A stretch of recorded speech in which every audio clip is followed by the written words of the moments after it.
ସମସ୍ତଙ୍କୁ ଆମର ଆଉ ଏକ ନୂଆ ଭିଡ଼ିଓରେ ସ୍ୱାଗତ। ଆମେ ପଢ଼ିବା ସପ୍ତମ ଶ୍ରେଣୀର ଆମର ନୂଆ ଇଂରାଜୀ ବହି ଯାହା ହେଉଛି ଜସ୍ମିନ୍। ତାର ଆଜି ଆମେ ପ୍ରଥମ ପାଠ ଆରମ୍ଭ କରିବା। ଦେଖ, ଆପଣମାନେ ତ ଜାଣିସାରିଥିବେଣି ଯେ ଆମର ନୂଆ ବହି ବଦଳି ଯାଇଛି ଆଉ ତା ବହି ଅନୁସାରେ ଆମର ନୂଆ ବହି ଗୁଡ଼ାକ ମଧ୍ୟ ଆସିଯାଇଛି। ତ ଏମିତି କିଛି ପାଠ ଅଛି। ଦେଖ, ୟୁନିଟ୍ 1ରେ 3ଟି ଚାପ୍ଟର, 2ରେ 3ଟି ଚାପ୍ଟର, 3, 4, 5 ଏମିତି ଭାବରେ ଅଛି। ତ ଆଜି ଆମେ କ'ଣ କରିବା, ୟୁନିଟ୍ 1ର chapter number 1 the day the river spoke, ଆମେ ଏ ଚାପ୍ଟରଟି ଆଜି ଆରମ୍ଭ କରିବା। ଠିକ୍ ଅଛି। ଦେଖ, ଯଦି ପାର୍ଟ 1, ପାର୍ଟ 2, ପାର୍ଟ 3 ଏମିତି ଅଛି, ଗୋଟେ ଗୋଟେ ପାର୍ଟକୁ ଆମେ ଗୋଟେ ଗୋଟେ ଭିଡ଼ିଓରେ ସାରିବା। ଆଉ ଏକା ସାଙ୍ଗରେ ୱାନ୍ ସଟ୍ ଯେଉଁମାନେ ଦେଖିବାକୁ ଚାହୁଁଛନ୍ତି ସେମାନଙ୍କ ପାଇଁ ୱାନ୍ ସଟ୍ରେ ବି କରିଦେବା। ଦେଖ କ'ଣ ଅଛି ଆମେ ଦେଖିବା। ଲର୍ଣ୍ଣିଂ ଟୁଗେଦର ଚାପ୍ଟର ନା ହେଲା the day the river spoke. ତ କ'ଣ ଦେଇଛି ଦେଖ, let us do these activities before we read. ଏଠାରେ ଦେଖ କେତେ ଗୁଡ଼ିଏ କ୍ୱେଶ୍ଚିନ୍ ଦେଇଛି, ଯେମିତିକି ଆଇର close your eyes and quietly listen to the sound around you for a minute. ତୁମ ଆଖି ବନ୍ଦ କର ଓ ତୁମ ଚାରିପାଖରେ କ'ଣ ସାଉଣ୍ଡ ଆସୁଛି ତାକୁ ଶୁଣିବାକୁ ଚେଷ୍ଟା କର ବୋଲି କହୁଛି। ତାପରେ ଦେଖ କ୍ୱେଶ୍ଚିନ୍ ପଚାରିଛି, are they trying to tell you something. ତୁମକୁ ଏଥିରେ କିଛି ନା କିଛି ଆନ୍ସର୍ ଲେଖିବାର ଅଛି। ଏଥିରେ ଲେଖିଲେ ବହୁତ ଲମ୍ବା ହେଇଯିବ ଭିଡ଼ିଓ, ତ ମୁଁ କହିଦେଉଛି, ତୁମେ ଲେଖିନେବ। ମୋ କଥା ଶୁଣିକି ଟିକେ ଟିକେ ଲେଖିନେବ। ତୁମେ ଏଠି ଲେଖିପାରିବ, ୟେସ୍ ଦ ସାଉଣ୍ଡସ୍ ଆରାଉଣ୍ଡ ମି tell me that the nature is alive and peaceful. ଏମିତି କିଛି ତୁମେ ଲେଖିପାରିବ। ତାପରେ ଆଉ କିଛି ଲେଖିପାରିବ, ବର୍ଡସ୍ କ୍ରିପିଂ ମେ ସେ wake up and the wind May ସେ ଷ୍ଟେ କାମ୍। ଏମିତି କିଛି ତୁମେ ଲେଖିନେବ। ତୁମେ ଶୁଣି ପାରିଲ ତାହେଲେ ତା ଭିଡ଼ିଓକୁ ଟିକେ ପଛ କର ଆଉ ମୁଁ ଯାହା କହିଲି ତାହାକୁ ଲେଖିନିଅ। ତ ଏମିତି ତୁମେ 2 ନମ୍ବର କ'ଣ ପଚାରୁଛି, do you think the things around you also listen to you all day long. ତୁମକୁ ଲାଗୁଛି ଯେ ତୁମ ଚାରିପାଖରେ ଯେଉଁଗୁଡ଼ିକ ଅଛି ସେ ବି ତୁମକୁ ଶୁଣୁଛନ୍ତି ବୋଲିକି ତୁମକୁ ଲାଗେ କି ବୋଲିକି ପଚାରୁଛି। ତ ସେମିତି ତୁମେ ଲେଖିପାରିବ, may be they do in their own way. Trees sway when I am talk near them. My pet seems to listen. Nature respond silently. ଏମିତି ତୁମେ କିଛି ଲେଖିପାରିବ। ଠିକ୍ ଅଛି। ସେମିତି ଦେଖ, ତାପରେ ଆଉ କ'ଣ ଦେଇଛି, share your answer with your classmate. ଏଇଟା ତୁମେ ନିଜ କ୍ଲାସ୍ରେ ଏସବୁ ଡିସ୍କସ୍ କରିବ ସାର୍ ଆଉ ଅନ୍ୟ ସାଙ୍ଗସାଥିମାନଙ୍କ ସହିତ। ତାପରେ ଦେଖ, ଡବଲ୍ ଆଇ ବିଟ୍ରେ କ'ଣ ଦେଇଛି, Jahnavi was a bright young girl. କିଏ ଗୋଟେ? ଜାହ୍ନବୀ ଗୋଟେ ୟଙ୍ଗ ଗର୍ଲ ଅଛି, ଗୋଟେ ଛୋଟ ଝିଅଟେ। She lived with her parents. ସେ ତାଙ୍କର ପରିବାର ସହିତ ବା ତାର ମାତା ପିତା ସହିତ ରହେ। ଆଣ୍ଡ କ'ଣ ଦେଇଛି, 3 ବ୍ରଦର୍ସ। ଆଉ ତାହାର 3ଟି ଭାଇ ଅଛନ୍ତି। In a coastal village in India. ଗୋଟେ ସମୁଦ୍ର କୂଳ ଗୋଟେ ଗାଁରେ ସେ ରହେ ତାର ଭାଇମାନଙ୍କ ଆଉ ତାର ମାତା ପିତା ସହିତ। Her parents work on a farm. ତାର ପ୍ୟାରେଣ୍ଟସ୍ କ'ଣ କରନ୍ତି? ଚାଷ କରନ୍ତି, ବିଲରେ ଚାଷ କରନ୍ତି। She had a dream. ତାର ଗୋଟେ ଡ୍ରିମ୍ ବି ଅଛି। ତାପରେ ଦେଖ, ଏମିତି କିଛି କ୍ୱେଶ୍ଚିନ୍ ଅଛି, what could be the dream Jahnavi. ଜାହ୍ନବୀର କ'ଣ ଡ୍ରିମ୍ ହେଇପାରେ? ତୁମେ ଏମିତି ଗେସ୍ କରିକି ନିଜେ ନିଜେ ମଧ୍ୟ କିଛି କିଛି ଲେଖିନେବ, ଯାହାଫଳରେ ଠିକ୍ ହେବ ହେଲା। ତୁମେ ଏଇଟା ସ୍କୁଲରେ ଡିସ୍କସନ୍ କରିବ ସାର୍ଙ୍କ ସହିତ, କ'ଣ ତାର ଡ୍ରିମ୍ ହେଇପାରେ। ଯେ ତାର ମାତା ପିତା ସେ ତା ଭାଇ ସହିତ ରହୁଛି, ତା ବାପା କ୍ଷେତରେ କାମ କରନ୍ତି, ତାର କ'ଣ ଡ୍ରିମ୍ ହେଇପାରେ। ତୁମେ ଏମିତି କିଛି ଲେଖିନେବ। Jahnavi's dream could be become a teacher, scientist, lawyer, ଏମିତି କିଛି ବି ପାଇଲଟ, ଏମିତି କିଛି ଲେଖିପାରିବ। Someone who helps our village grow and improve. ଯାହା ହେଇକି ସେ ତାର ଗାଁକୁ ଟିକେ ଇମ୍ପ୍ରୁଭ କରିବାକୁ ଚାହିଁବ। ସେମିତି ତମେ ଦେଖ 2 ନମ୍ବର କ'ଣ ଦେଇଛି? 2 ନମ୍ବର ଦେଇଛି how could she make her dream come true. ତ ସେ କେମିତି ତାର ସେ ଡ୍ରିମ୍ ଅଛି, ତାର ସ୍ୱପ୍ନ ଅଛି, ତାକୁ ସେ କେମିତି ସାକାର କରିବ। C can study hard, ask question, stay curious and never give up. ଏମିତି କିଛି ତମେ ମୋଟିଭେସନାଲ ସ୍ପିଚ୍ ଦେଲା ପରେ କିଛି କିଛି ଲେଖି ନେବ ହେଲା। ତାପରେ ଦେଖ 3 ନମ୍ବର କ'ଣ ଦେଇଛି? 3 ନମ୍ବର ଅଛି ହ୍ୱାଟ୍ ଇଜ୍ ୟୋର୍ ଡ୍ରିମ୍। ତମର ଡ୍ରିମ୍ ବିଷୟରେ ଲେଖିବ। ତମର କ'ଣ ଡ୍ରିମ୍ ଅଛି ତା ବିଷୟରେ ଲେଖିବ।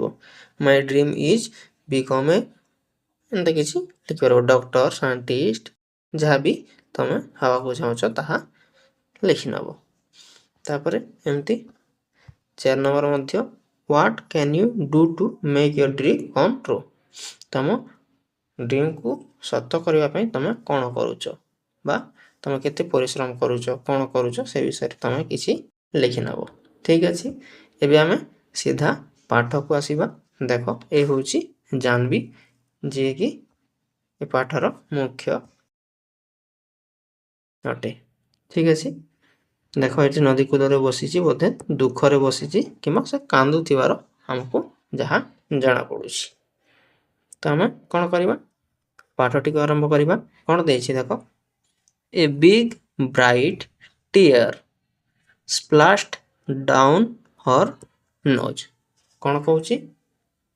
ଗୋଟେ ବହୁତ ବଡ଼ ଟିୟର ବେଲେ ଲୁହର ବୁନ୍ଦା, ସ୍ପ୍ଲାଶ୍ଡ ବେଲେ ବୁନ୍ଦା ହେଇକରି ବୁନ୍ଦା ବୁନ୍ଦା ଲୁହ ହେଲା।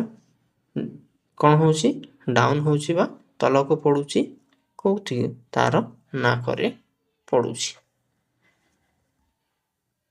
ଆଣ୍ଡ another, ତାପରେ ଗୋଟେ ପରେ ଗୋଟେ ଏମିତି ବୁନ୍ଦା ବୁନ୍ଦା ଲୁହ ତା ନାକ ଦେଇକି ତଳକୁ ପଡ଼ୁଛି। ସେ କାନ୍ଦୁଥିବାର ତାମାନେ ଏଠି କୁହାଯାଇଛି। ଆଣ୍ଡ another, ତାପରେ ଏ Kingfisher swept down its wings an arrow of blue in the sunlight। ଏଠି ଦେଖ କିଙ୍ଗଫିଶର ବେଲେ ଏ ପକ୍ଷୀଟିକୁ କୁହାଯାଇଛି। ଗୋଟେ କିଙ୍ଗଫିଶର ବା ସେ ଚଢ଼େଇଟି swept down and its wing an arrow of blue in the sunlight। ତାର ୱିଙ୍ଗସ୍ କ'ଣ କରୁଛି? ସେ ସନଲାଇଟ୍ରେ ସେ ଗୋଟେ ଏରୋ ପରି ଚିକ୍ ଚିକ୍ କରୁଛି ବୋଲି କୁହାଯାଇଛି। ଏରୋ ବେଲେ ଗୋଟେ ତୀର ପରି ଚିକ୍ ଚିକ୍ କରୁଥିବାର ତାହାକୁ କୁହାଯାଇଛି। And green lizard slithered down to the river's edge and basked in the sun। ତ କ'ଣ କହୁଛି ଦେଖ, ଯେମିତିକି ଗୋଟେ ଗ୍ରୀନ୍ ଲିଜର୍ଡ ଅଛି। ଦେଖ ଏଠି ଗୋଟେ ଲିଜର୍ଡ କଥା କୁହାଯାଇଛି। ସେ କ'ଣ କରୁଛି? Slithered down to the river's edge. ସେ କ'ଣ କରୁଛି? ଏମିତି ସ୍ଲିଦର୍ଡ ବୋଲି ଦେଖ move smoothly by sliding side by side. ଏମିତି ସ୍ଲିଦର୍ଡ ହେଇ ଘୁଷୁରି ଘୁଷୁରି ଏମିତି ଏପଟେ ସେପଟେ ହେଇ ଢଲି ଢଲି ସେ କେଉଁଠିକୁ? ନଦୀ ପାଖକୁ ସେ ଆସୁଛି। ସେ କଥା ସେ ଏଠି କୁହାଯାଇଛି। ରିଭର ଏଜ୍କୁ ଆସୁଛି ଆଣ୍ଡ ବାସ୍କ ଇନ୍ ଦ ସନ୍, ଏଇଟା ସେ ଦେଖା ଯିବାର କୁହାଉଛି। ଧୂପ ସେକୁଛି, ସେ କ'ଣ କରୁଛି? ଧୂପ ସେକୁଛି, ଖରା ହେଉଥିବାର ସେ ଖରାରେ ସେକୁଛି ବୋଲି ନିଜକୁ କହୁଛି। ତାପରେ କ'ଣ କହିଲା ସେ? Deer deer said a sleepy murmuring voice, what's the matter। କ'ଣ କଲା? ସେ ଆସିକି କହିଲା ଡିୟର ଡିୟର, ଏ ଗୋଟେ ସ୍ଲିପି ମୁରମୁରିଂ ଭଏସ୍ରେ କହିଲା ହ୍ୱାଟ୍ସ ଦ ମ୍ୟାଟର, କ'ଣ ହେଇଛି ବୋଲି ସେ କହିଲା। ମର୍ମରିଂ ବୋଲେ speaking in a low voice, ପୁରା ଦୁଃଖର ସହିତ ଏମିତି ପଚାରିବା, ଧୀରେ ଧୀରେ ପଚାରିବାଟାକୁ ଆମେ ମର୍ମରିଂ ଭଏସ୍ ବୋଲି କହିବା। ହ୍ୱାଟ୍ସ ଦ ମ୍ୟାଟର, କ'ଣ ହେଇଛି ବୋଲି ସେ ଆସିକି ପଚାରୁଛି। ତାପରେ ଦେଖ Jahnavi was startled Jahnavi was started. Jahnavi କ'ଣ ହେଇଗଲା ସରପ୍ରାଇଜ୍ ହେଇଗଲେ। ଷ୍ଟାର୍ଟେଡ୍ ବେଲେ ଆଶ୍ଚର୍ଯ୍ୟ ହେଇଯିବା। ବୁଝିଗଲା। Because she was sure she had been quite alone. କିନ୍ତୁ ସେ ଆଶ୍ଚର୍ଯ୍ୟ ହେଇଗଲା ଯେ ସେ ଏକଲା ଅଛି, କିନ୍ତୁ କେହି ତା ସାଙ୍ଗରେ କେମିତି କଥା ହେଲା ତାହା ଦେଖି ସେ ଅତି ଆଶ୍ଚର୍ଯ୍ୟ ହେଇଗଲା। କାହିଁକିନା ସେଥିରେ ଦେଖ ଏଥିରେ କେହି ବି ଦେଖାଯାଉ ନାହିଁ, ସେ ଏକଲା ହିଁ ବସିଛି, କିନ୍ତୁ ଏଇଟା କିଏ କହୁଛି ବୋଲି ସେ ଅତି ଆଶ୍ଚର୍ଯ୍ୟ ହେଇଗଲା। ବୁଝିହେଲା। ତାପରେ କ'ଣ କହୁଛି it could not have been the lizard and the kingfisher was up in the thickest of the bamboo eating the fish it had caught। ସେ କ'ଣ କହିଲା ତ ଏଇଟା ଗୋଟେ ଲିଜାର୍ଡର ବି ଶବ୍ଦ ହେଇନପାରେ, କାହିଁକି ନା ଲିଜାର୍ଡର ଶବ୍ଦ ଅଲଗା ହେଇପାରେ। ତାପରେ କ'ଣ କହୁଛି and the kingfisher was in the thickest of the bamboo eating fish had caught। ତାପରେ କ'ଣ କହୁଛି ଯେ କିଙ୍ଗଫିଶର ଅଛି ସେ ତ ଗୋଟେ ବ୍ୟାମ୍ବୋକୁ ଏମିତି ଦେଖ କେମିତି କରୁଛି, ସେ ବ୍ୟାମ୍ବୋରେ ଏମିତି ଖାଇଲା ପରେ ସେ ଏମିତି କରୁଛି, ତାର ଆବାଜ ବି ଏମିତି ହେଇନପାରେ ବୋଲି ସେ ଆଶ୍ଚର୍ଯ୍ୟ ହେଇ କହିଲା। ଇଟ୍ କୁଡ୍ ନଟ୍ ବି ଦ ପ୍ୟାରଟ୍ସ। ଏଇଟା ଗୋଟେ ପ୍ୟାରଟ୍ ବି ହେଇନପାରେ। ସେ କଥାକୁ ଶୁଣି ସେ ଆଶ୍ଚର୍ଯ୍ୟ ହେଇକରି ଗେସ୍ କରୁଛି ଯେ ଏଇଟା ଗୋଟେ ପ୍ୟାରଟ୍ର ଆବାଜ ମଧ୍ୟ ନୁହେଁ, ଏଇଟା ଗୋଟେ ଶୁଆର ମଧ୍ୟ ଆବାଜ ନୁହେଁ। କାରଣ ପ୍ୟାରଟ୍ ଶ୍ରିକ୍ଡ ବେଲେ made a high pitch voice. କ'ଣ କରେ ପ୍ୟାରଟ୍ ହାଇ ପିଚ୍ ଭଏସ୍ରେ ସେ କଥା ହେଇଥାଏ। And this was such a sleepy voice. କିନ୍ତୁ ଏଇଟା ଅତି ଧୀର ଭଏସ୍ ବା ସ୍ଲିପି ଭଏସ୍, ଯେ ନିଦରୁ ଉଠିକି ଯେମିତି ଡାଇରେକ୍ଟ କଥା ହୁଏ ସେମିତି ଭଏସ୍ ହେଉଛି। ତ ଏଇଟା ଗୋଟେ ପ୍ୟାରଟ୍ ବା ଶୁଆର ମଧ୍ୟ ଆବାଜ ନୁହେଁ ବୋଲି ସେ କହୁଛି। She looked around her. ତାପରେ ସେ ତାର ଚାରିଆଡ଼େ ଦେଖିଲା।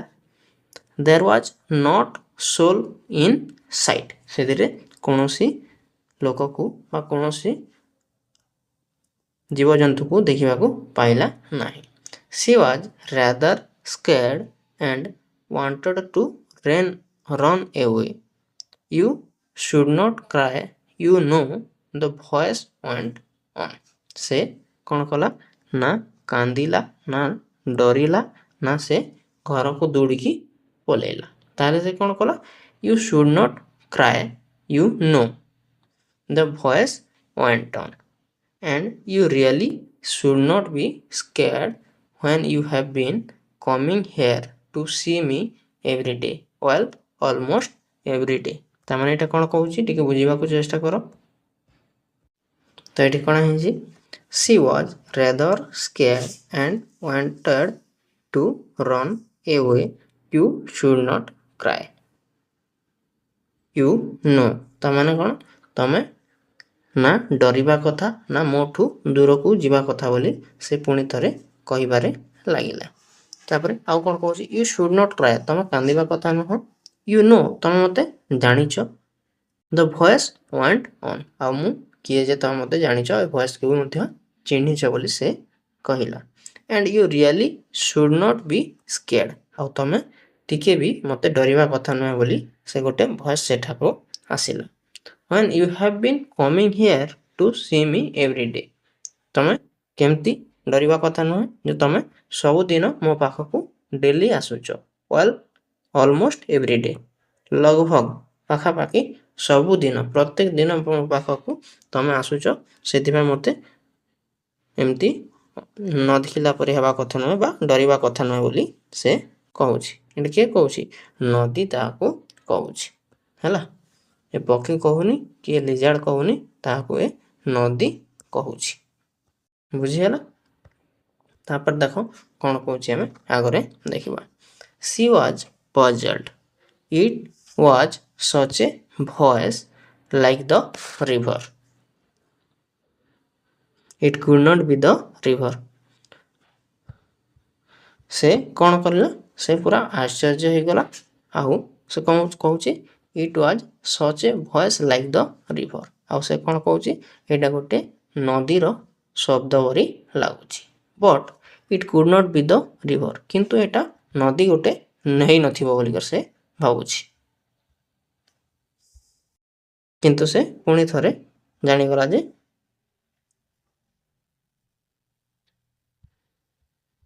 ତାପରେ କ'ଣ କହିଲା, well tell me all about it said the river. ତାପରେ କ'ଣ କହିଲା, ରିଭର୍ କହିଲା ସେ ତମ ବିଷୟରେ ମୋତେ ସବୁ କିଛି କହ। Well tell me all about it, ତମେ ତମ ବିଷୟରେ ମୋତେ ସବୁ କିଛି କହ। For it was the river ବୋଲି ସେ ମୋତେ କହୁଛି।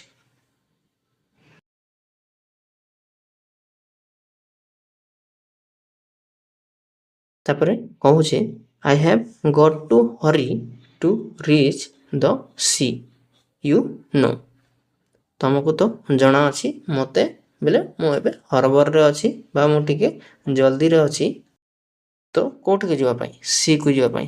ନଦୀ ଯାଇକି କେଉଁଠି ମିଶେ, ସମୁଦ୍ରରେ ମିଶେ ନା, ସେଥିପାଇଁ ସେ କହୁଛି ତମକୁ ତ ଜଣାଏ ଯେ ମୁଁ କେତେ ଜଲ୍ଦିରେ ଅଛି, ମୁଁ ଯାଇକି ସମୁଦ୍ରରେ ମିଶିବି। ସୋ ଦେ ୱୋଣ୍ଟ ଲେଟ୍ ମି ଗୋ ଟୁ ସ୍କୁଲ। ତାପରେ ସେ ଏଠି ଉତ୍ତର ଦେଲା ଜାହ୍ନବୀ କ'ଣ କହୁଛି,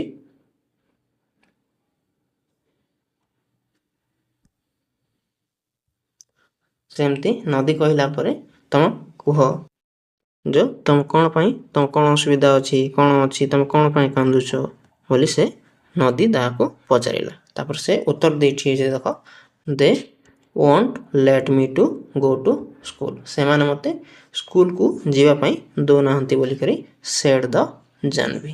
ଜାହ୍ନବୀ ଏଠି କହିଛି I ask my mother why I can't I go to school like my elder brother Gopi and Ramu. ମୁଁ ମୋ ମାଆକୁ ପଚାରିଲି ଯେ ମୁଁ କ'ଣ ପାଇଁ ମୋ ବଡ଼ ଭାଇ ଗୋପୀ ଆଉ ରାମ ପରି କାହିଁକି ସ୍କୁଲକୁ ଯାଇପାରିବି ନାହିଁ ବୋଲି ସେ କହୁଛି।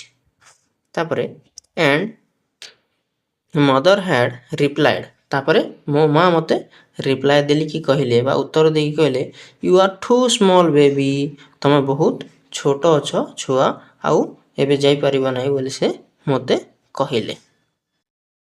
ତାପରେ ମେ ବି ଲେଟର, ତାପରେ ତମେ କହୁଛି ତମେ ଆଉ କିଛି ଦିନ ପରେ ବୋଧେ ଯାଇପାରିବ, କିନ୍ତୁ ଏବେ ଯାଇପାରିବ ନାହିଁ ବୋଲି ସେ ତା ମା ତାହାକୁ ଉତ୍ତର ଦେଲେ ବୋଲି ସେ କହୁଛି। କି ଜାହ୍ନବୀ ଏକଥା କହୁଛି, ବୁଝିହେଲା। ବଟ୍ ହ୍ୱେନ୍ ସି ୱାଜ୍ 5, କିନ୍ତୁ ସେ ଏବେ 5 ବର୍ଷର ହେଇଗଲାଣି। Little Ramu was born and mother still said may be next year.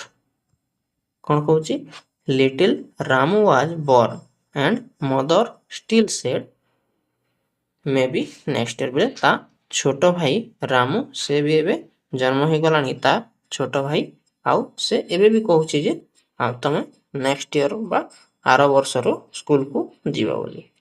Janhvi ତାପରେ କହିଲା mind your little brother while I go to the field. କ'ଣ କହନ୍ତି ଯେ ମୁଁ ଯେତେବେଳେ ଫିଲ୍ଡକୁ ଯିବି, ମୁଁ ଯେତେବେଳେ ପଡ଼ିଆକୁ ଯିବି ବା ଆମର ଯେତେ ସେ କ୍ଷେତକୁ ଯିବି, ସେତେବେଳେ କ'ଣ କରିବ, ତମେ ତମର ଭାଇର ଯତ୍ନ ରଖିବ ବୋଲି ମା ମୋତେ କହୁଛି, ସେଇଥିପାଇଁ ଆର ବର୍ଷକୁ ସ୍କୁଲ ଯିବା ପାଇଁ କହୁଛି ବୋଲିକି ସେ ଏଠି କହୁଛି। ନାଓ ସି ୱାଜ୍ ନିୟରଲି 10, କିନ୍ତୁ ସେ ଏବେ କେତେ ହେଇଗଲାଣି, ପାଖାପାଖି 10 ବର୍ଷର ହେଇଗଲାଣି Jahnavi. And minding little Apu who was the smallest, ଆଉ ସବୁଠାରୁ ଛୋଟ ତାର ଭାଇ ଅଛି ଯାହାର ନାଁ ହେଲା ଅପୁ। ଦେ don't want me, they only she stop with a sob. ସେ କ'ଣ କହୁଛି, ସେମାନେ ମୋତେ ଚାହାନ୍ତି ନାହିଁ ଯେ ମୁଁ ସ୍କୁଲ ଯାଏ। ଦେ ଓନ୍ଲି, ସେମାନେ କ'ଣ କରନ୍ତି, ସେମାନେ ଖାଲି ମୋତେ ଷ୍ଟପ୍ ୱିଥ୍ ଏ ସପ୍, ବୋଲେ ମୋତେ ସ୍କୁଲ ଯିବା ପାଇଁ ଖାଲି ରୋକିବାକୁ ଇଚ୍ଛା କରନ୍ତି ବୋଲି ସେ କହୁଛନ୍ତି। କିଏ କହୁଛନ୍ତି, ଏଇଟା ଜାହ୍ନବୀ ଏଠି କହୁଛନ୍ତି। ତ ଏମିତି କିଛି କହିଲା ଜାହ୍ନବୀ। କ'ଣ କହିଛି ଦେଖ, ଲାଷ୍ଟ କହିଛି ସି ଷ୍ଟପ୍ ୱିଥ୍ ଏ ସପ୍। ସପ୍ ବେଲେ ଏମିତି କାନ୍ଦି କାନ୍ଦିକି ଏମିତି ସିସ୍କି ସିସ୍କି ଯେମିତି କହନ୍ତି ତାହାକୁ ସପ୍ ବୋଲି କୁହାଯାଏ। I am scared to go to school, କ'ଣ ପାଇଁ ସେ ଡରେ ସ୍କୁଲ ଯିବା ପାଇଁ। And I am so old now, କାହିଁକି ନା ମୁଁ ଏବେ ବହୁତ ବଡ଼ ହେଇଗଲିଣି, ସେଇଥିପାଇଁ ମୋତେ ସ୍କୁଲରେ ବସିବାକୁ ଦେବେ ନାହିଁ ବୋଲି ମୋତେ ଡର ଲାଗୁଛି ବୋଲି ସେ କହୁଛି। ଦେ ୱିଲ୍ ନେଭର ଲେଟ୍ ମି ଗୋ। ସେମାନେ ମୋତେ ସ୍କୁଲକୁ ଆସିବାକୁ ଦେବେ ନାହିଁ। ଏତେ ବଡ଼ ଛୁଆ କ'ଣ ପାଇଁ ଏବେ ସ୍କୁଲ ଆସିବ ବୋଲି କହିବ। ଯେମିତିକି 10 ବର୍ଷର ଯଦି ଏବେ ସ୍କୁଲ ଆରମ୍ଭ କରିବ ତ ସେମିତି ମନା କରିବେ, ସେମିତି ସେ ଭାବୁଛନ୍ତି। But I want to go. କିନ୍ତୁ ମୋତେ ସ୍କୁଲ ଯିବାକୁ ଇଚ୍ଛା ଅଛି ବୋଲି ସେ କହିଲା Jahnavi. I want to learn to read like Gopi and Ram. ମୁଁ କ'ଣ କହିବାକୁ ଚାହୁଁଛି, ମୁଁ ଶିଖିବାକୁ ଚାହୁଁଛି ଆଉ ପଢ଼ିବାକୁ ଚାହୁଁଛି ଯେମିତିକି ଗୋପୀ ଆଉ ରାମ ପଢ଼ୁଛନ୍ତି। ତାର ଭାଇ ଗୁଡ଼ିକ, ଏଇଟା ତା ବଡ଼ ଭାଇ କଥା ସେ କହୁଛି। I want to know why spiders are yellow in yellow flowers. କ'ଣ ଜାଣିବାକୁ ଚାହୁଁଛି ସେ କେମିତି ଯେ ସ୍ପାଇଡର ଗୁଡ଼ାକ କେମିତି ୟେଲୋ ଦେଖାଯାଆନ୍ତି ୟେଲୋ ଫ୍ଲାୱାର୍ସରେ। Why bamboo trees are rustle. ସେ ବମ୍ବୋ ଟ୍ରି କ'ଣ ପାଇଁ ରସଲ୍ ବେଲେ light sound made by leaves rubbing against each other. କେମିତି ସେ ଗୋଟେ ଗୋଟେ ପତ୍ର ଆଉ ଗୋଟେ ପତ୍ର ସହିତ ଘଷି ହେଇକି କ'ଣ ପାଇଁ ସେ ସାଉଣ୍ଡ ପ୍ରଡ୍ୟୁସ୍ କରେ ବା ସାଉଣ୍ଡ କେମିତି ବାହାରେ ଗୋଟିଏ ବାଉଁଶ ଗଛରୁ ସେ ଜାଣିବାକୁ ଚାହୁଁଛି। ଏଠି ସେ ସ୍କୁଲକୁ ଗଲେ ସେ ପଢ଼ିବ ଆଉ ଜାଣିବାକୁ ଚାହୁଁଛି। Why the moon always comes from behind the hills. କ'ଣ ପାଇଁ ସବୁବେଳେ ଜହ୍ନଟି ଏମିତି କେଉଁଠୁ ପାହାଡ଼ ଭିତରୁ ବାହାରି ଥାଏ, ସେଟା ସେ କାରଣ ଜାଣିବାକୁ ଚାହୁଁଛି ଯେତେବେଳେ ସେ ସ୍କୁଲ ଯିବ। Never the other way why the baby fish in the field water become frogs why. Never the other way why the baby fish in the field water become the frogs why. ଆଉ ସେଇ କଥା ମଧ୍ୟ ଜାଣିବାକୁ ଚାହୁଁଛି। ତାପରେ ଦେଖ ଏଠି କହିଛି ଷ୍ଟପ୍ ଷ୍ଟପ୍ ସେଡ୍ ଦ ରିଭର। କ'ଣ କହିଲା, ରହିଯାଅ ରହିଯାଅ ବୋଲିକରି ସେ କହିଲା। ରିଭର ୟୁ ମେକ୍ ମି ବ୍ରିଥଲେସ୍। ତମେ ମୋତେ କ'ଣ କରୁଛ, ବ୍ରିଥଲେସ୍ କରୁଛ। ବ୍ରିଥଲେସ୍ ବୋଲେ ଏକା ସାଙ୍ଗରେ ବହୁତ କଥା ଏକା ସାଙ୍ଗେ କହିଦେଲେ ତାହା ଯେମିତି ତମେ ଗୋଟେ ଥରରେ ସବୁ କଥା କହିଦେବ ତ ନିଶ୍ୱାସ ଏମିତି ଅଟକି ଯାଇଥାଏ, ସେ କଥା ସେ କହୁଛନ୍ତି। ରିଭର କହିଲା। So many whys. ତ ତମ ପାଖରେ ବହୁତ ଗୁଡ଼େ କ'ଣ କୋଶ୍ଚିନ୍ ଅଛି।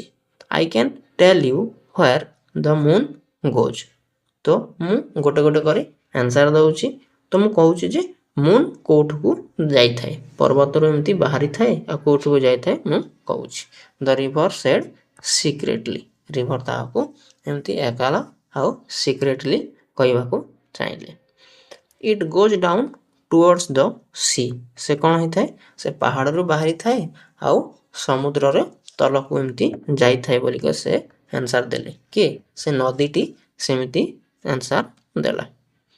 I have scene. ମୁଁ ଦେଖିଛି, ମୁଁ ଏମିତି ଭାବରେ ଦେଖିଛି ଯେ ସେ ପାହାଡ଼ରୁ ବାହାରିଥାଏ ଜହ୍ନଟି ଆଉ ଯାଇକି ସମୁଦ୍ରରେ ଏମିତି ମିଶି ଯାଇଥାଏ ବୋଲି ସେ କହୁଛି।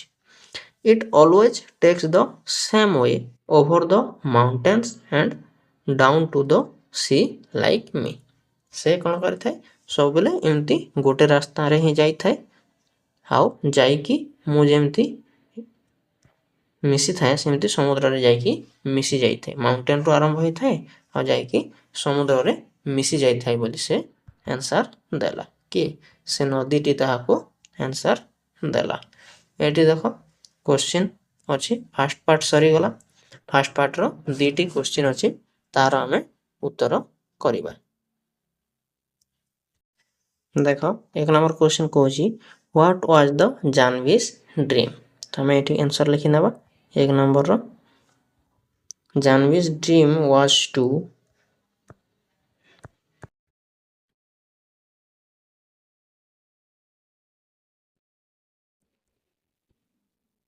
go to school and learn। ଏମିତି ଲେଖିନେବ। ତାପରେ କ'ଣ ଦେଇଛି, was it important to her। ସେମିତି ଲେଖିନେବ। yes it is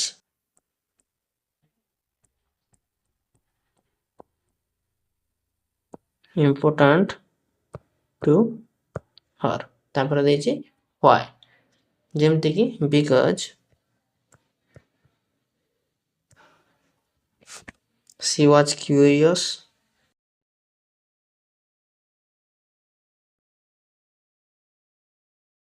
and wanted to learn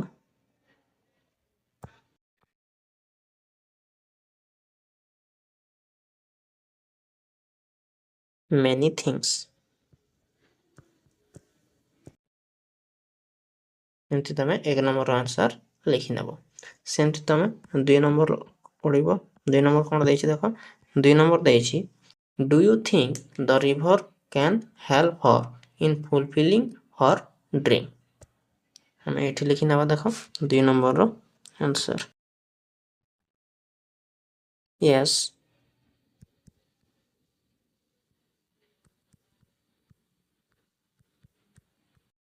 the river can help her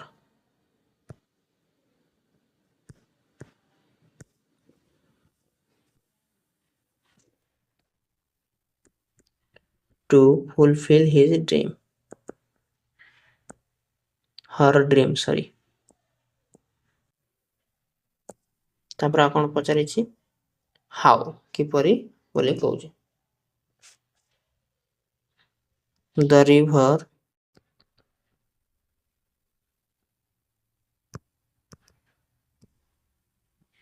listen to her and give hope and encourage